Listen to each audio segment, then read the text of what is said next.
Hola, ¿qué tal? Bienvenidos a todos a un nuevo Café de las Ciencias. Este ciclo, Café de las Ciencias, como ya saben, pero lo vamos a repetir una vez más, es coorganizado por el Ministerio de Ciencia, Tecnología e Innovación Argentina, también la Embajada de Francia en Argentina, el Instituto Francés de Argentina y el Centro Cultural de la Ciencia. Y estos cafés de la ciencia se vienen haciendo en forma presencial y este año, por las consecuencias de la pandemia, en forma virtual desde el año 2014.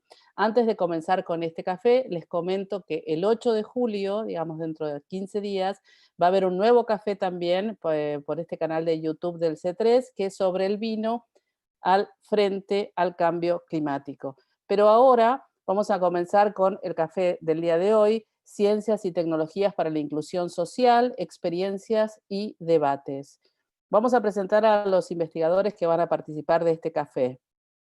Por un lado, Frédéric Goulet, que está actualmente en Francia, es investigador del Centro de la Cooperación Internacional para la Investigación Agropecuaria para el Desarrollo, sus siglas son el CIRAD.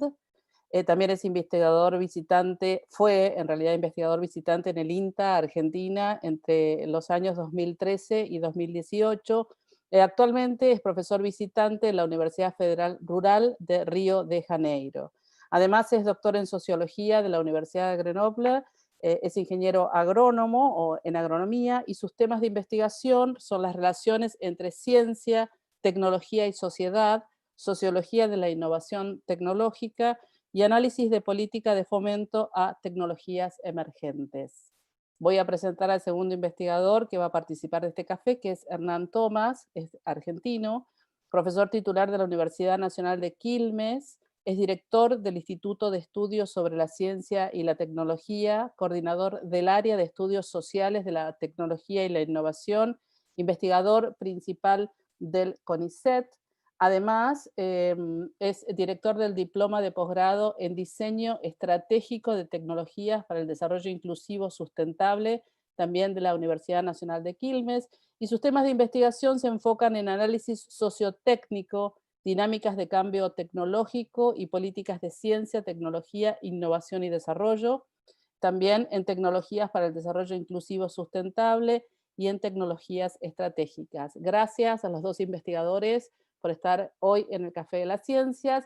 Y primero los saludos, ¿cómo están? Muy bien, muchas gracias. Bien.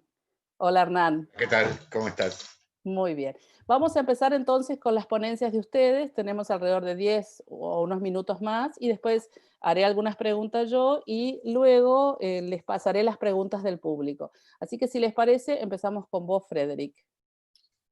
Bueno, muchas gracias, Gaby. Buenas tardes a todas y a todos. Gracias al equipo de organización de este evento, al Instituto Francés en Argentina, al MILCIT y al C3 por la invitación. Mi contribución hoy en este seminario consiste en la presentación de resultados de una investigación que hice entre 2015 y 2017, cuando era investigador visitante en el INTA, en Buenos Aires. Refleja una mirada distanciada sin vocación normativa sobre lo que es ciencia y tecnología para la inclusión social. Mi objetivo en esta investigación no era promover ciencias para la inclusión social, era comprender de manera pragmática cómo se formó en la década del 2000 y 2010 una comunidad de ciencia y tecnología para la inclusión social en la Argentina. En el plano analítico conceptual, mi reflexión se inscribe en el ámbito de los análisis coproduccionistas en la sociología de la ciencia, que trata de comprender las formas de inserción política y social de la ciencia. Postulan que no hay ciencia por un lado y política por el otro, sino más bien una formación mutua. Mi objeto de investigación está obviamente relacionado con los procesos políticos que tuvieron lugar en la Argentina en los años 2000-2010. Como lo saben, un momento marcado por una lógica de reconstrucción del país y por políticas destinadas a promover la inclusión social de los grupos vulnerables, que fue una marca de fábrica de los gobiernos de esas décadas. Y políticas explícitamente dirigidas a orientar la ciencia y la tecnología para contribuir a esa ambición, ese desafío de inclusión social. Entonces mis preguntas serán: ¿qué es la ciencia para la inclusión social? cómo la gente la hace en Argentina, con quién y eventualmente contra quién. Las políticas de inclusión social en la Argentina estaban dirigidas a una amplia gama de grupos vulnerables. Elegí un grupo que concentraba iniciativas notables en términos de ciencia y tecnología, la agricultura familiar. A través de esa expresión de agricultura familiar entendemos de forma aproximativa los pequeños productores que no han sacado, o han sacado pocos, beneficios de la inversión pública en ciencia y tecnología para el sector agropecuario.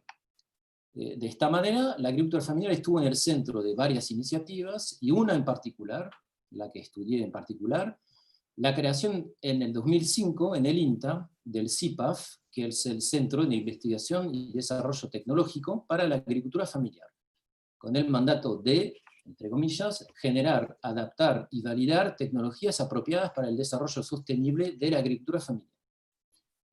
Voy a desarrollar acá 3 resultados, en 10 minutos, 3 elementos de caracterización de lo que fue y de lo que sigue siendo esa ciencia para la inclusión social aplicado al caso de la agricultura familiar.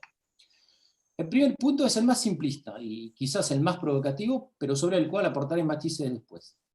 Es la base del título del libro, que salió a partir de esta investigación, salió en francés y estamos trabajando con Hernán para la traducción y la publicación el año que viene de una versión en castellano. El título del libro, que era la idea de hacer ciencia aparte de forma separada. Como decía, dentro del INTA se ha elegido una estricta demarcación institucional. Mientras que en el instituto existían desde mucho tiempo centros de investigación tradicionales, por ejemplo, sobre el suelo, sobre la ganadería, sobre la economía agraria, etc., ha surgido en 2005 un centro de investigación centrado en una parte específica de la población rural, la agricultura familiar.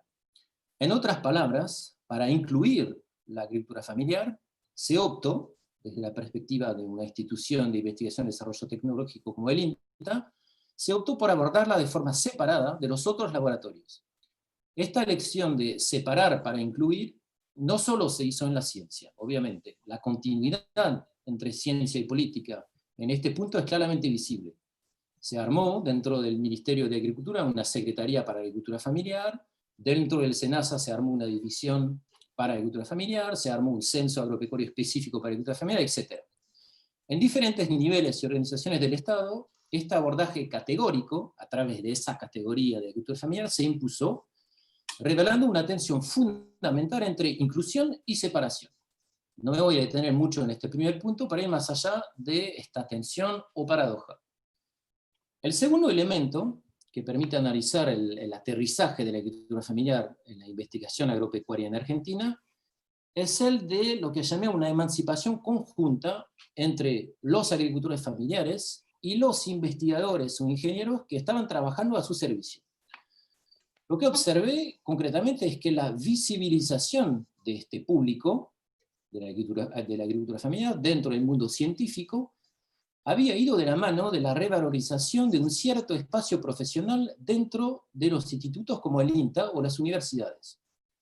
Lo que estos dos grupos, agricultores familiares y investigadores que trabajan para agricultura familiar, tienen en común es que se han consolidado en un espíritu de emancipación de las fuerzas que los habrían dominado. Para los agricultores familiares es bastante evidente. La creación de la categoría de agricultura familiar es claramente el resultado de la voluntad de emancipar esa parte desheredada de la población rural que sufre en particular desde la década del 90 del avance de lo que se conoce como el agronegocio. Pero entonces, ¿qué paralelo puede haber con la posible emancipación de investigadores e ingenieros? ¿Y por quién habrían sido dominados? Lo que aparece en la investigación de terreno es que en las áreas científicas relacionadas con la agricultura familiar había claramente una sobrerepresentación de investigadores, de docentes o de ingenieros, viniendo de la extensión rural, sabiendo que el INTA tiene adentro una función de investigación y una función de extensión, entonces venían principalmente de la extensión o de las ciencias sociales.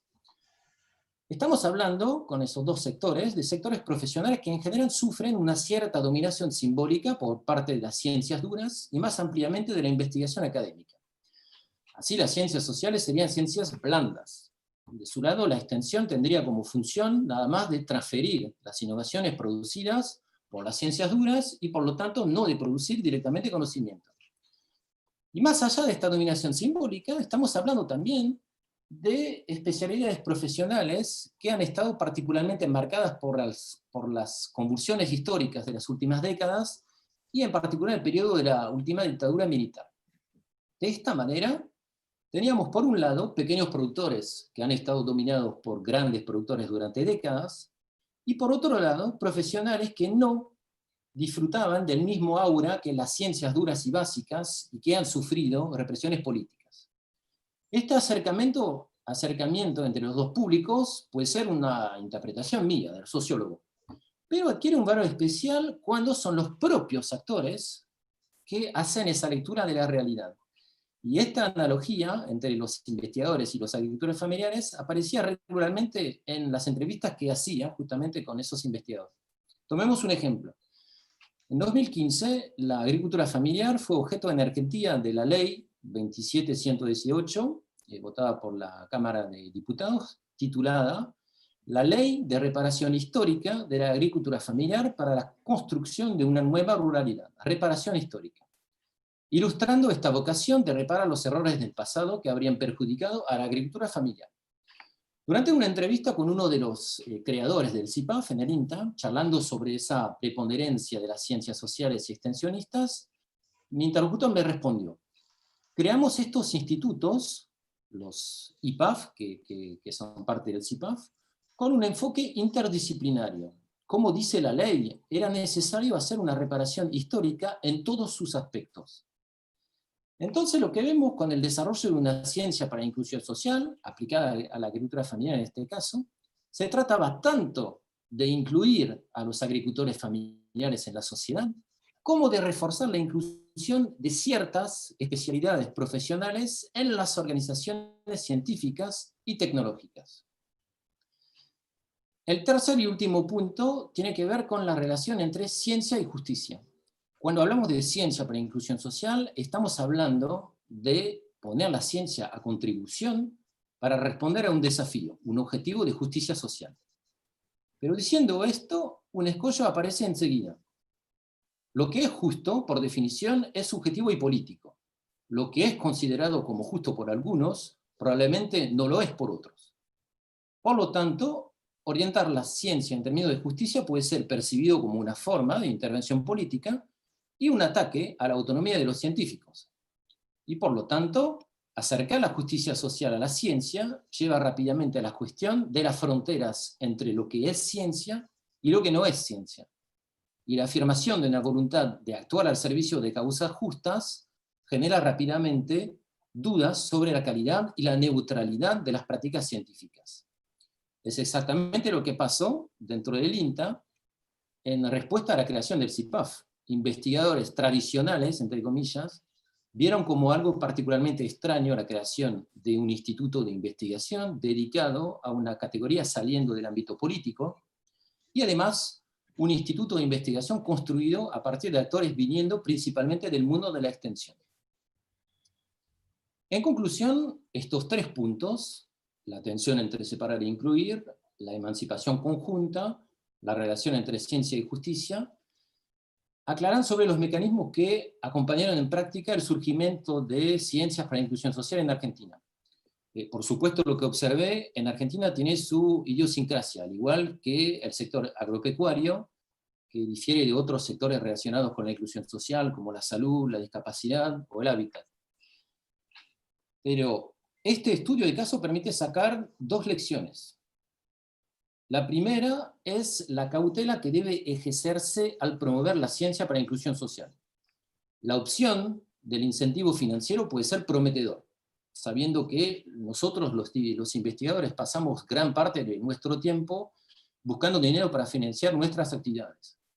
Pero los efectos pueden no ser significativos, porque los investigadores también somos muy buenos para vender las mismas cosas a convocatorias muy diferentes y al final seguir haciendo lo mismo. Del otro lado, la opción de los argumentos en términos de justicia para orientar las investigaciones no son tampoco una garantía de éxito. Porque como lo dije, lo que es considerado justo por algunos no lo es necesariamente por otros. Y la organización del mundo científico es un proceso en el cual muchas veces la intervención política no es muy bien vista por los investigadores. Por lo tanto, la ciencia y la tecnología para la inclusión social nos invitan a reflexionar más ampliamente sobre la relación entre ciencia y política y sobre las formas de reforzar la utilidad social de la ciencia y la tecnología. Bueno, termino con esto. Muchísimas gracias y le dejo la palabra a Gracias, Gama. Frederic. Muchas gracias. Ahora vamos a escuchar lo que tiene para contarnos Hernán Tomás. Yo primero quiero agradecer la invitación y la gente que nos está escuchando. En realidad hay muchas oportunidades de interlocución social sobre estos temas, pero en la práctica circulan relativamente poco. A punto tal que poca gente realmente sabe de qué se trata la enorme temática de tecnologías para la inclusión social.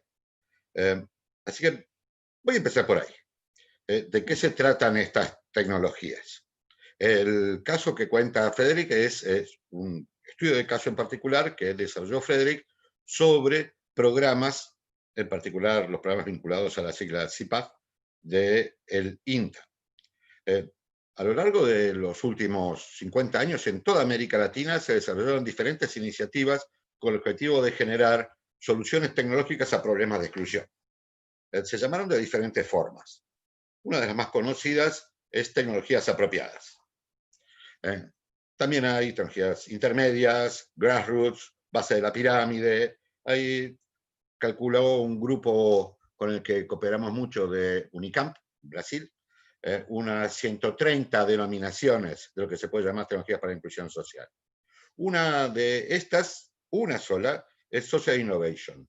Una colega española se puso a analizar en particular cuántas acepciones de Social Innovation circulaban en la academia, los sistemas de evaluación, las agencias internacionales de financiamiento, y encontró 450 excepciones a Social Innovation. Con esto, ¿qué quiero decir en la práctica?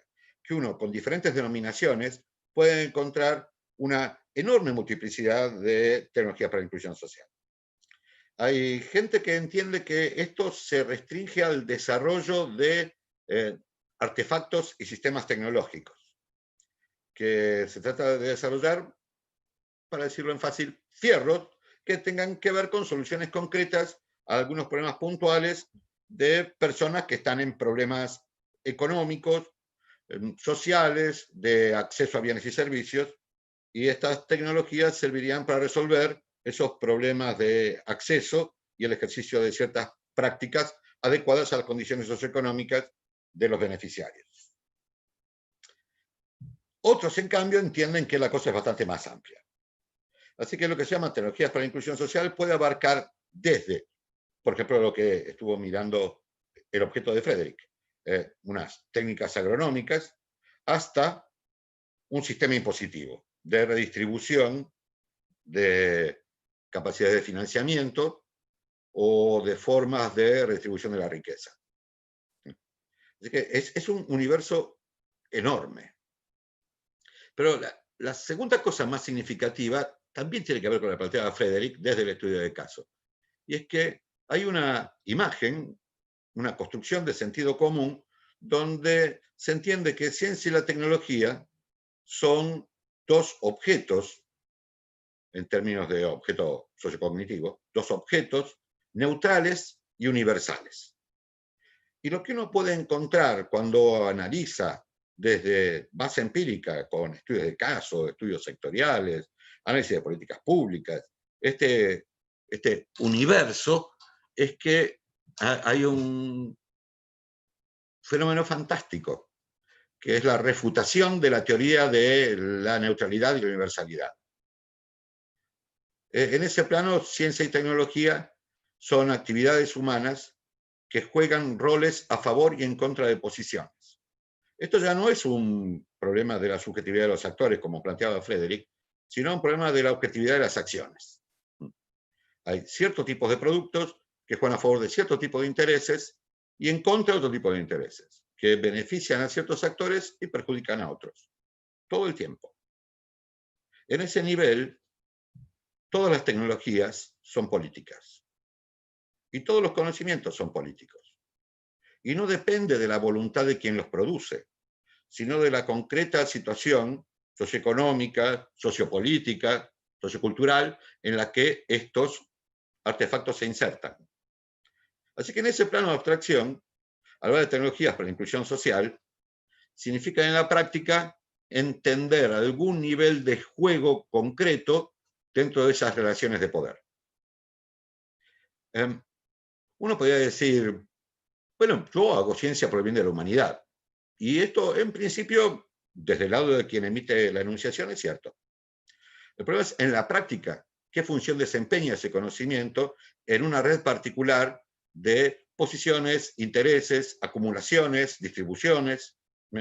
Sin ir más lejos, estamos hablando por una computadora. En el caso particular de mi computadora, es una Lenovo que tiene un software que vino con la computadora. La compré cargada y está cargada con un software particular que me conecta no solo con el sistema de Microsoft para detección de la autenticidad de la carga del software y los usos contra los usos anómalos, sino que además me conecta con Google. Todas las actualizaciones tengo que pagarlas. El sistema detecta además si lo pago o no lo pago y me envía recordatorios sistemáticamente. Pero por otro lado, también controlaría cualquier tipo de acción que yo hiciera en contra de esa misma lógica de acumulación. No es neutral. No es simplemente un artefacto de existencia objetiva por fuera de mi propia existencia como sujeto usuario. En la práctica, yo estoy condicionado por este sistema y en algún nivel estoy co-construido por este sistema. Así que, de hecho, algo tan inocente como un software operativo pasa a ser un actor social tan relevante como yo. Y de hecho yo me co-construyo con esta misma lógica. ¿Qué ocurre cuando uno reconoce que la tecnología es no neutral? Cuando uno lo reconoce, empieza a preguntarse cuál es su propio rol, cuáles son sus grados de libertad, qué sistema de decisiones tiene, hasta dónde puede intervenir. Y dentro de esa misma lógica, quiénes son de mi misma clase, grupo, sector, y quiénes no. Quiénes controlan y quiénes son controlados. Quiénes acumulan y quiénes forman parte de esta cadena de acumulación, pero del lado de los que hacen el gasto. Esto también tiene que ver con los estados, no solamente con los individuos. Y como planteaba Frederick, también tiene que ver con instituciones, con disciplinas. Lo que cuestiona esta manera de entender de qué se trata en la ciencia de la tecnología es mucho más que si yo puedo poner una cisterna para que en el Chaco tengan agua relativamente confiable. Es toda una manera de entender cuál es la función de la ciencia, como planteaba Frederick en su conclusión. Es muy interesante que esto sea discutido en el C3, porque en realidad de eso en parte se trata el C3, de ampliar la cuestión de la ciencia por fuera de las propias comunidades científicas. Dos cuestiones más, solo para cumplir con el lapso de 10 minutos. La primera tiene que ver con... nosotros pensamos normalmente en los términos de una cosa que se llama modelo lineal de innovación, donde primero se hace ciencia básica, después se generan aplicaciones. Esas aplicaciones después son tomadas por empresas, normalmente en el modelo empresas maximizadoras de lucro, capitalistas, que producen ciertos modelos, prototipos, que después producen escala y finalmente llegan a unos usuarios que adquieren esos productos o servicios. En teoría, cuanto más dinero pongan los estados en ciencia básica, más beneficios tendrán finalmente los usuarios. Y este modelo no se cuestiona nada acerca de la neutralidad.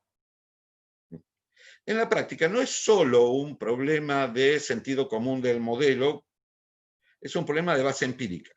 En realidad, esas relaciones así nunca se verifican. No es de esa manera como funciona ni la ciencia, ni la tecnología, ni la innovación. Hace años que se abandonó el concepto de ciencia básica, porque en realidad es falaz respecto de cómo se producen las cosas. Y obviamente también entonces por derivación de ciencia aplicada, hay otros modelos interactivos que describen mucho mejor las cosas. En esos modelos interactivos ya no se trata simplemente de incluir o excluir del uso final, sino de la propia fábrica con la que nos nutrimos, de esa base material con la que vivimos. Hay gente que está dentro y está fuera de esa decisión. El término exclusión puede interpretarse de diferentes maneras.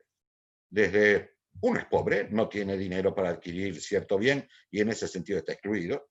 Hay un sistema decisorio, yo no participo en el proceso decisorio, en ese nivel la democracia es para pocos, no para muchos, y el resto está excluido de las decisiones. Hay formas de acumulación en las que yo recibo no esos beneficios de esa cadena de acumulación, y en ese nivel soy excluido. Y hay una forma sociotécnica en la cual toda la base material de la que vivo, con la que trabajo, me comunico, tengo indumentaria, tengo abrigo, circulo, transporto, yo estoy afuera de todo. En realidad, soy un usuario pasivo. Y en ese nivel, los grados de exclusión son mucho mayores.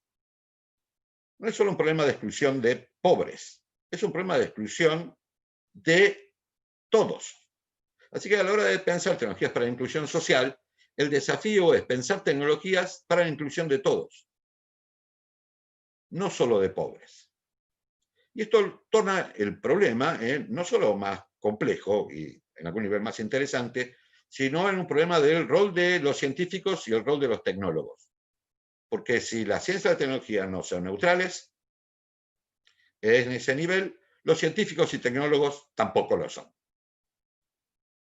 El problema político deja de ser simplemente subjetivo para ser claramente objetivo. Forma parte de toda esta dinámica.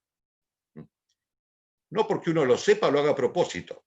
De hecho, uno lo puede hacer con las mejores intenciones y obtener resultados pésimos. Es cómo se conforman nuestras ciudades, cómo se conforman nuestras sociedades, de qué manera convivimos, hacia dónde vamos. La pandemia nos enseñó unas cuantas cosas, pero una de las cosas que nos enseñó es que tenemos un montón de cosas configuradas de un modo tal que a la hora de plantear soluciones a algunos problemas concretos, la propia estructura se nos vuelve en contra. ¿Quién diseñó esto? ¿Y de qué manera funciona? Simplemente cosas tales como, puede ser que el grupo de Oxford genere una vacuna, pero en términos de inclusión-exclusión, ¿quiénes van a tener acceso a esa vacuna? ¿Quiénes van a tener acceso primero a esa vacuna? El derecho solo del acceso a la vacuna fue adquirido por la financiación que se puso sobre el desarrollo en Oxford. 1.300 millones de dólares del Estado norteamericano para que el grupo de Oxford fuera a desarrollar la vacuna, a cambio de la prioridad del uso de la vacuna. Así que en ese nivel, el problema de inclusión-exclusión dejó de ser un problema simplemente político, subjetivo, para parecer un problema muy concreto. Si uno empieza a leer el mundo así, el mundo cambia. Es como abrir una caja negra y encontrar de qué manera esas interconexiones significan estar dentro o afuera de algo, tener derechos o no tenerlos, poder ejercerlos o que estén conculcados. En ese plano, tecnología para inclusión social es cómo construir la base material de otra vida posible. Gracias. Gracias, Hernán. Muchas gracias. Gracias a los dos, Frederick y Hernán. Voy a empezar yo haciéndole primero una pregunta a Frederick. Si también querés vos contestarla, Hernán, no hay ningún problema. Y después hago otra pregunta para vos, Hernán. Y si también, Frederick, vos la querés contestar, no hay ningún problema. A propósito de lo que contaba Frederick, hace muy poquito, en una entrevista que hice a Eduardo Cerdá, que habla, que es una de las personas que está trabajando en la promoción de la agroecología acá en la Argentina, explicaba la falta, por un lado, o la necesidad imperiosa de que haya más ciencia aplicada a la agroecología o a la agricultura familiar. Y por eso la pregunta que te haría Frederick es cómo se logra entonces incluir la ciencia, ponerla a disposición de incluirlo a los agroecólogos, a la agricultura familiar. Vos contaste un caso, pero ahora, ¿cómo hacemos que haya más investigadores que trabajen sobre eso? Y bueno, eso es la pregunta de cómo generar vocaciones para esto. Pero si tomo la pregunta por otro camino, También nos podemos preguntar si para generar la vocación es necesario, otra vez, diferenciar. Si yo mañana soy no sé, trabajo sobre suelos, la pregunta es, y es la pregunta que yo me hacía haciendo esta investigación, si se hacía de una forma distinta para el tipo de público. O sea, si yo trabajo para un suelo, estudiando el suelo y demuestro unas reglas de funcionamiento del suelo, la cuestión es si los resultados que voy a sacar los voy a tener que adaptar según el público para el cual me dedico a trabajar. No tengo la respuesta para eso. O sea, es la gran pregunta de si descubrimos leyes de la naturaleza que tienen una universalidad, si se aplican de forma distinta a tal público o tal público. Después la cuestión de generar las vocaciones es las preguntas que yo planteaba al final, o sea, ¿cómo atraer a la gente a trabajar sobre estas temáticas o estos públicos? Hablé de los incentivos como el financiamiento, es una posibilidad. La verdad son preguntas que yo mismo me hago, no tengo las respuestas, pero personalmente considerar que hay necesidad, sí hay necesidad, obviamente hay necesidad, porque yo personalmente comparto esas causas que consideramos como justas, por ejemplo la agroecología. Pero bueno, eso es mi punto de vista. Tomás, ¿querés agregar algo? Sí. Cuando quieras. También a un nivel más abstracto, y es, en otro plano, sería la pregunta ¿de qué manera interesar a investigadores y tecnólogos respecto de cierta orientación de agendas de investigación y desarrollo? ¿Y por qué entran los temas en las agendas de investigación? Una posibilidad es pensar, bueno, los investigadores y tecnólogos perciben señales de la realidad que los interpelan de algún modo y orientan qué les parece prioritario investigar. Esto puede ocurrir con algunos investigadores. En la práctica, la mayor parte de las veces no es así. Por un lado, como planteaba Frederick, el financiamiento orienta las agencias de investigación. Yo necesito desarrollar mi laboratorio, mi equipo, mi carrera, y para eso voy a armar ciertas relaciones, me voy a incluir en cierto tipo de agendas, voy a asociarme con ciertos equipos en el exterior, voy a priorizar ciertas actividades. A punto tal que en general, cuando se trata de países en vías de desarrollo, yo no puedo poner la agenda de un proyecto de cooperación europea. Normalmente va a ser el socio europeo el que ponga la agenda. Así que voy a depender en realidad de la percepción de problema que tenga mi socio europeo para ver si puedo, con suerte, infiltrar algo de mi agenda en la agenda general del proyecto. Y si no, voy a tener una actividad en paralelo, o sea, voy a desdoblar la agenda, y voy a usar una parte de los subsidios que se consigan a nivel general para usarlo para fines particulares que no están en la agenda de mi socio europeo. Esto no solo es teoría, esto lo comprobamos en investigación de base empírica.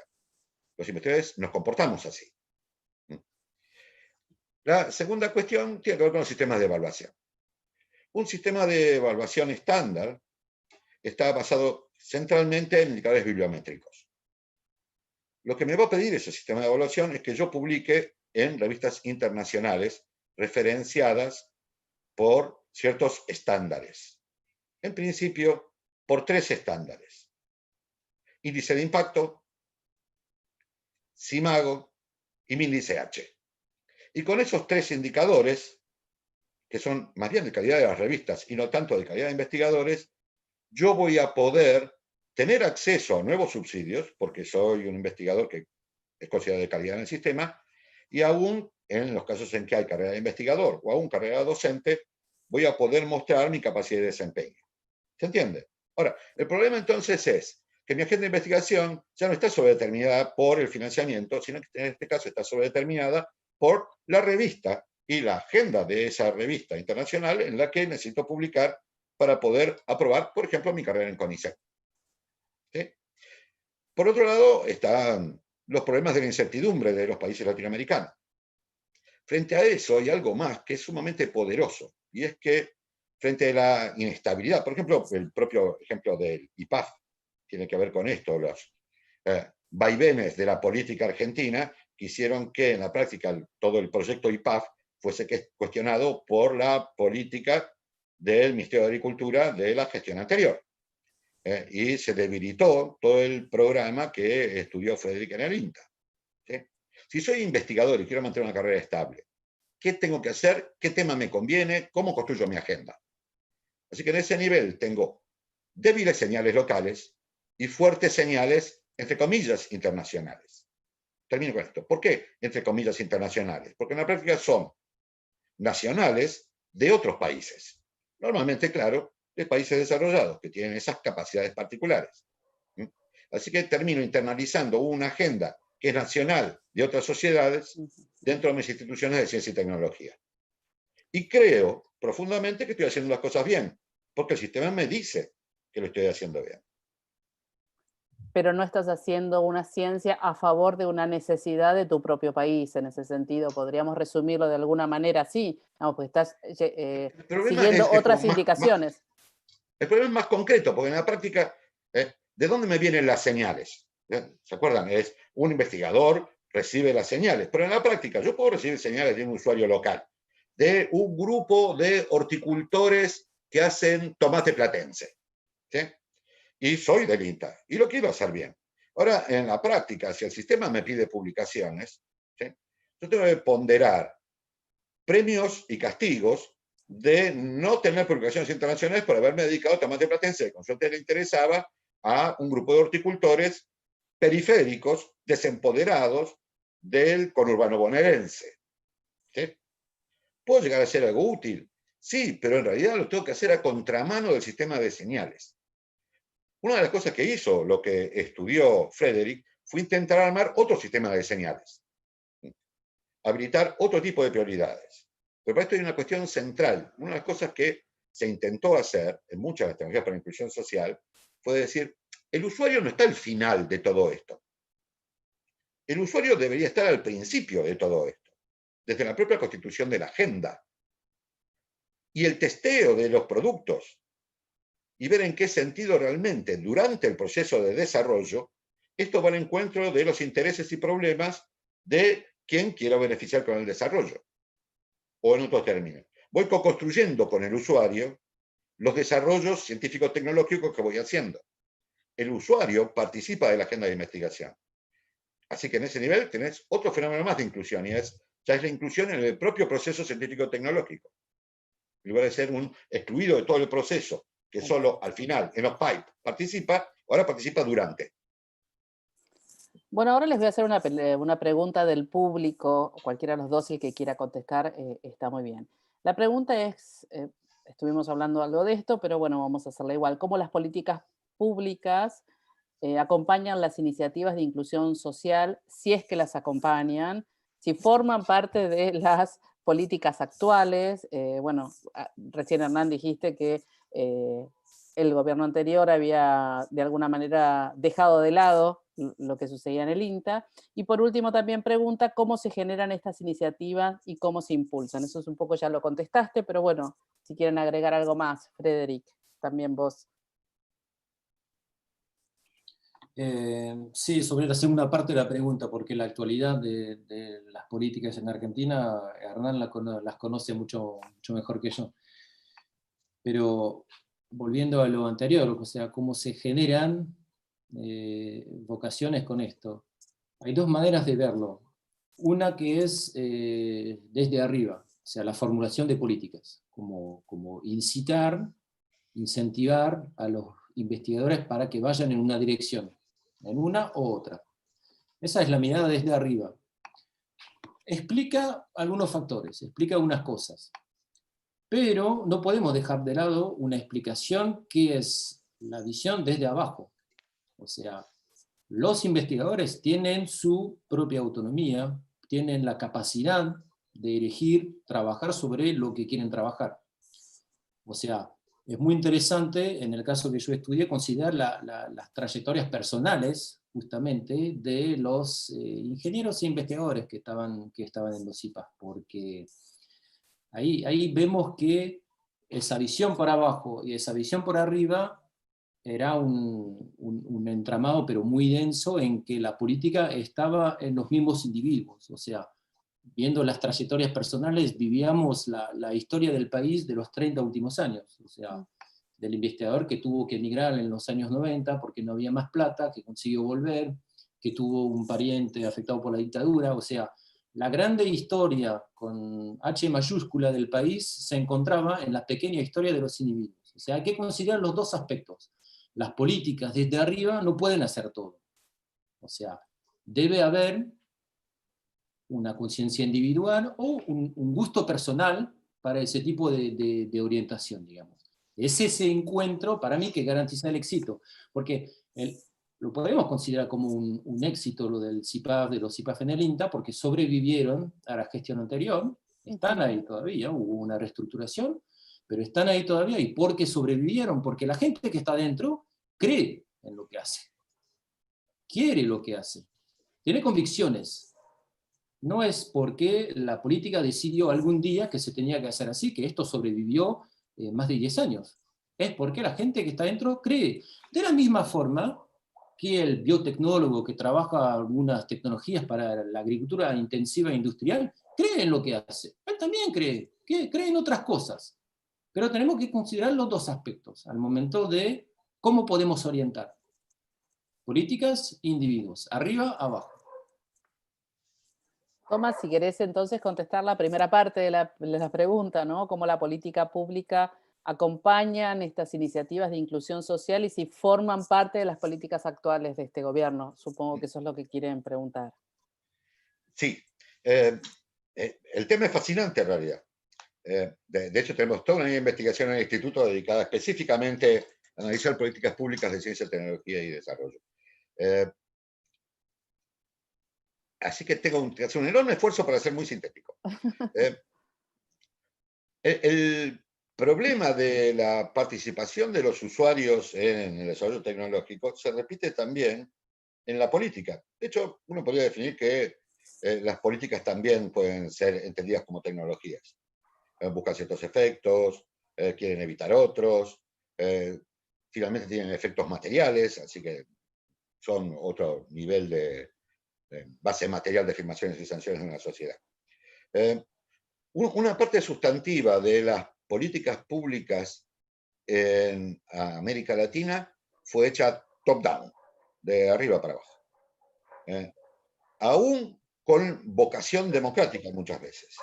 Así que esto genera un problema. Yo puedo hacer políticas públicas de inclusión donde el supuesto beneficiario incluido no se siente incorporado. Y termino siendo un agente de una cadena más bien paternalista, donde lo que hago centralmente es asistencialismo. Reparto algunas bolsas de cosas, reparto algunos subsidios, redistribuyo algunos artefactos y con eso me doy por satisfecho. Ese es todo un problema. El gobierno del kirchnerismo intentó romper muchas iniciativas con esta lógica. Por ejemplo, en el caso de los IPAF, se intentó otro tipo de interacciones y otras formas de armar agenda. Una parte del problema de eso es que yo vengo de un sentido común más bien vertical y excluyente. Así que es todo un trabajo, aún en términos de reflexividad, desprenderme de esa manera de entender las cosas. El otro problema es que la política de ciencia y tecnología en toda la región nunca fue una prioridad.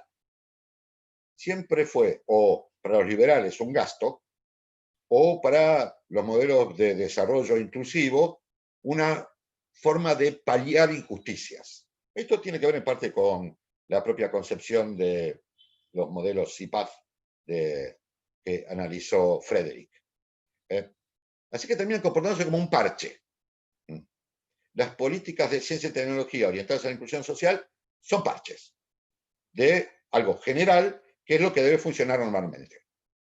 Así que al final o son una anomalía o terminan siendo un efecto no deseado o una forma de intentar resolver por vía tecnológica una injusticia social. Pero en el nivel de efecto más inmediato, de problema-solución más evidente y corto. Bien. Armar una estrategia de desarrollo inclusivo es otra cosa. Y es ahí donde en realidad las propias tecnologías adquirirían su sentido. El problema es que para eso hay que tener discusiones de otro nivel. formas de entender cuál es el plan de desarrollo, dónde nos queremos encontrar dentro de 20 años, cómo vamos a hacer para resolver nuestros problemas, porque hay muchas maneras de resolverlos, pero no todos los caminos llevan a Roma. Por ejemplo, puedo pensar cosas como, bueno, quiero generar mucho más empleo formal, y con eso voy a generar inclusión. Es cierto, voy a generar inclusión en algunos sentidos. Por ejemplo, la gente va a tener un salario estable y obra social. Pero por otro lado, voy a tener una enorme cantidad de trabajadores que no deciden sobre lo que hacen, que no deciden sobre qué producen, que no deciden sobre el destino de sus esfuerzos durante toda su vida. Solamente van a vender por un salario su fuerza de trabajo. Esto puede considerarse un modelo deseable o no, según cierta configuración ideológica. ¿En qué quiero generar dinámicas de inclusión y desarrollo? Ese debate, donde ciencia y tecnología son un elemento constitutivo y central, todavía no se dio. Algunas personas quisieron darlo en diferentes momentos de la historia. Sábato, Barsaschi, Herrera, en el caso argentino. Y también hoy hay diferentes maneras de entender cómo el CONICET, el INTA, el INTI contribuyen para el desarrollo inclusivo sustentable. Pero como decía bien Frederick, en el caso de unas instituciones que analizó, esto formaba parte de una disputa interna. ¿Sí? Si lo quieren llamar en los términos que ahora se utilizan metafóricamente como una poderosa descripción, una grieta, donde hay dos agendas en disputa, una hegemónica y otra subordinada que intenta ganar legitimidad. Con un esquema así no vamos a ninguna parte. Les hago un par de preguntitas más. Una que me parece pertinente es si creen que a través de las TIC, y vamos a decirlo fuerte, que son TIC y no TICs, algo que ya hablamos con Hernán previo a esta charla que tenemos entre todos, ¿ustedes creen que a través de las TIC se puede lograr que las comunidades se empoderen? En parte lo pregunto en relación a que son las propias partes de las comunidades quienes finalmente están trabajando en hacer un tipo de investigación. ¿Es posible ese empoderamiento de las comunidades? Esta, más que nada, me parece que es una pregunta para Frederick. Por supuesto, Hernán, si querés también podés contestar. Pensé que ibas a decir lo contrario, que era más una pregunta para Hernán. Sí, la respuesta es sí, y no es propio a comunidades o gente pobre, entre comillas. Muchas veces la tecnología, si bien puede tener defectos y impactos negativos, obviamente muchas veces ayuda para empoderar a la gente. Es un discurso muy general mi respuesta, pero en el sentido que no es propio a los públicos vulnerables. Tal vez es más notable en los públicos vulnerables, digamos. Si en el caso de violencia doméstica equipar a la mujer de un teléfono, o sea, claro, que para urgencias, obviamente, vemos en el caso de públicos vulnerables el efecto es más notable, digamos, claramente. Hay un efecto inmediato y más notable. Pero, insisto con este discurso general, claramente las tecnologías, si bien pueden tener defectos, ayudan a empoderar. No sé qué diría el señor Hernán Tomás de eso. Nosotros trabajamos con un concepto que es el de alianza sociotécnica, ¿no? Y uno puede mapear con ese concepto diferentes relaciones que construyen poder o no alcanzan a generar poder. Ejemplo, yo estoy en agronegocios y el INTA me provee de cierta tecnología que me permite aumentar la productividad del rinde por hectárea y con eso conseguir mejores lucros. Entonces lo que voy a hacer es expandir mi parcela de modo tal que pueda maximizar la producción. Y esto, en principio, en términos normales económicos, es lógico. Una de las cosas que hicimos fue trabajar en el Chaco. En el Chaco hay un grupo particular de personas llamadas banquineros. ¿Quiénes son los banquineros? Son los que antes hacían trabajo manual y que ahora fueron sustituidos por maquinaria y por insecticidas y agroquímicos, de modo tal que ya fueron desplazados de la tierra que ocupaban porque había que maximizar el rinde por hectárea. y ellos ocupaban un espacio que impedía el paso franco de la maquinaria. ¿Encontraron otro lugar de trabajo? No. ¿Encontraron otra parcela donde vivir? No. Entonces lo que tuvieron que hacer fue refugiarse en el único espacio libre que quedaba donde poder mantener mínimamente a su familia, la banquina de la ruta. ¿Sí? Yo puedo decir, bueno, yo soy ingeniero agrónomo y generé el mejor rinde por hectárea y cumplí con mi misión. El problema es que la pregunta es, ¿puedo desentenderme de que con la aplicación de la técnica agronómica que yo promoví, hay gente viviendo en la banquina? Eso no forma parte de mi conocimiento de ingeniero agrónomo, es un problema político. Depende cómo vea yo mi propio trabajo, voy a entender cuál es mi responsabilidad y cuál es mi rol político. Así que el problema no es qué hace cada uno, el problema es en qué alianza sociotécnica jugás. ¿Y para dónde va tu alianza? ¿Y tu alianza incluye o excluye? No una técnica singular, no un artefacto, sino en qué sistema de relaciones políticas, tecnológicas, económicas yo estoy inserto, a favor de qué juego y en contra de qué juego. Por eso empecé diciendo, hay una mitología de neutralidad. En la práctica no hay ningún lugar neutral. Está muy claro eso que dijiste, ¿no? Que no hay un lugar neutral, estamos parados de un lado o del otro, como en la vida, diría. Hay una pregunta de una organización, Fundación Chakras, que está presente en este webinario, que pregunta cuáles son los requisitos para colaborar con el Centro de Investigación CIPAF. ¿Vos sabés algo de esto, Frederick, para contestar? Y lo más sencillo es entrar en contacto directamente con nuestros colegas del INTA, a través de la página del INTA, de la página web, buscando CIPAF INTA, y va a aparecer la página web, y me imagino que habrá algún espacio para entrar en contacto. Bien, bien. Y están Y ahora, distribuidos regionalmente, así que además puede ser con el IPAF de cada región en particular. bueno, entonces para que quede claro, se comunican con el INTA y ahí ellos les van a decir en qué lugar o de qué manera se podrían llegar a comunicar para colaborar. Otra de las preguntas del público tiene que ver con qué opinan ustedes del papel de la divulgación científica en las TIC, ¿no? Si vale la pena seguir divulgando. eh, por supuesto, yo creo que sí, pero bueno, yo no soy quien responde, responden ustedes. Frederick. No, esta te la dejo, Hernán. Primer problema, divulgación científica forma parte de los modelos lineales. Hace tiempo se abandonó ese concepto porque divulgación implica que hay un vulgo y hay alguien que sabe y alguien que no, y hay una transferencia directa de conocimiento vertical. Tiene que ver en realidad con los modelos asistencialistas también la divulgación. Se adoptó ahora otro término que es mucho más feliz, que porque iguala relaciones, que se llama comunicación pública de la ciencia. ¿Sí? Y en este caso nosotros agregamos de ciencia y tecnología.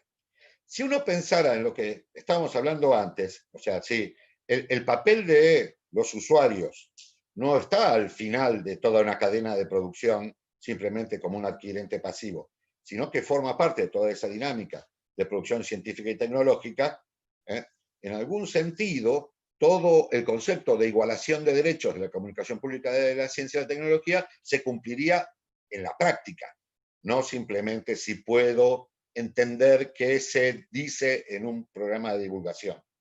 Que además, como solía plantear Albert Einstein, cuando dicen que decía, cuando usted, vulgo, entiende la teoría de la relatividad, es porque ya no es más la teoría de la relatividad. Así que hay otra manera de entender las cosas. Una última cosita, y en ese sentido, es, aún las propias carreras, ya no un problema de divulgación, sino cómo formamos científicos y tecnólogos, también participan de este modelo lineal. Entonces yo desde el primer año les doy a los estudiantes contenido bueno de física, química, matemática, ¿sí? Y en general pocas capacidades en términos de solución de problemas. Si yo invirtiera un poco eso y empezara por los problemas y qué capacidades cognitivas me hacen falta para resolverlos, también estaría de otra manera en contacto con para qué estoy ahí y cuál es mi función.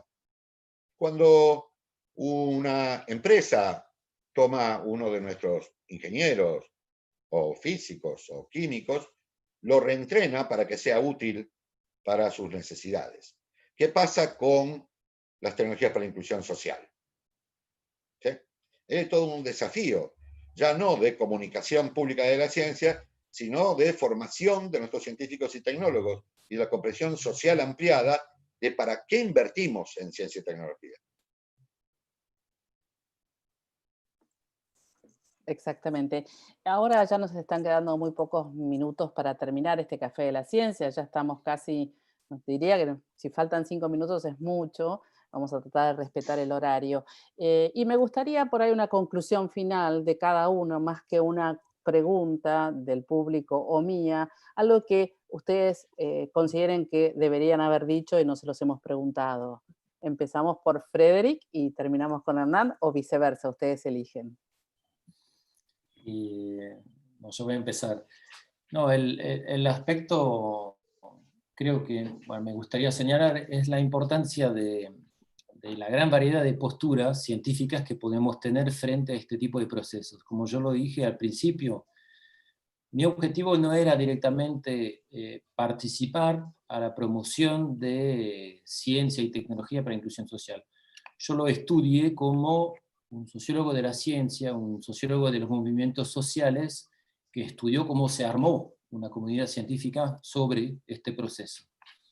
Y yo creo que todas las posturas tienen su utilidad frente a este tipo de proceso, porque lo mío se hizo en colaboración con los colegas del INTA, trabajamos después en varias restituciones de la película, entre comillas, que yo había hecho sobre ellos, y creo que contribuyó a generar reflexividad, a pensar o a renovar tal vez un poco el pensamiento sobre el trabajo de ellos y la función que puede cumplir en la sociedad. Entonces, cuando hablamos de ciencia para inclusión social, es una gran variedad de posturas y no una sola, desde una exterioridad, desde adentro, y bueno, es el comentario que agregaría. No, no es que haya faltado ninguna pregunta, no se trata de eso, sino sí de un comentario respecto de